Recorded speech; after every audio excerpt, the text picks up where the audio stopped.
પ્રાર્થના સંદેશ ન્યૂઝમાં આપનું સ્વાગત છે। વિશ્વ હિન્દુ પરિષદ દ્વારા પાટડી સેવા સદન ખાતે મામલતદાર હરેશ અમીનને ગાય માતાને રાષ્ટ્રીય દરજ્જો આપવામાં આવે તે બદલ આવેદનપત્ર આપવામાં આવ્યું। આજરોજ પાટડી ખાતે ગૌ સન્માન આહવાન અભિયાન અંતર્ગત આજે સવારે 10 વાગે પાટડી મામલતદારમાં શ્રીને વિશ્વ હિન્દુ પરિષદ દ્વારા આવેદનપત્ર આપવામાં આવ્યું હતું।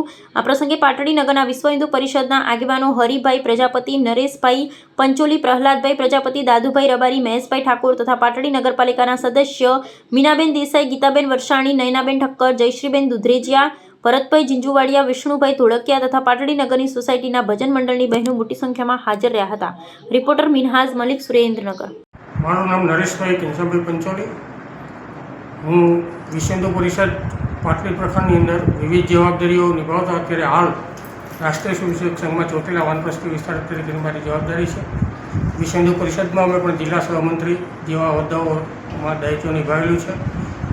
અત્યારે હાલની પરિસ્થિતિમાં ગૌ માતાને આપણે રાષ્ટ્રીય માતા જાહેર કરવા માટે સંતો દ્વારા જે આહવાન આપવામાં આવેલું છે તેના એક ભાગરૂપે આજે 7મી જૂનના રોજ મામલતદાર ઓફિસમાં એક આવેદનપત્ર આપી અને સરકારશ્રીને એ આવેદનપત્ર સુપ્રત કરવા માટેના વિવિધ તબક્કાઓમાં આંદોલન શરૂ કરવામાં આવ્યું છે।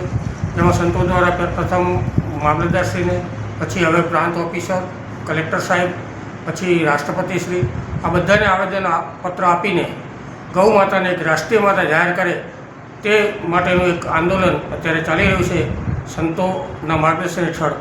તે બાબતે આજે અમે મામલતદારશ્રીને આવેદનપત્ર આપી અને એ કાર્યક્રમને સહભાગી થયા છીએ।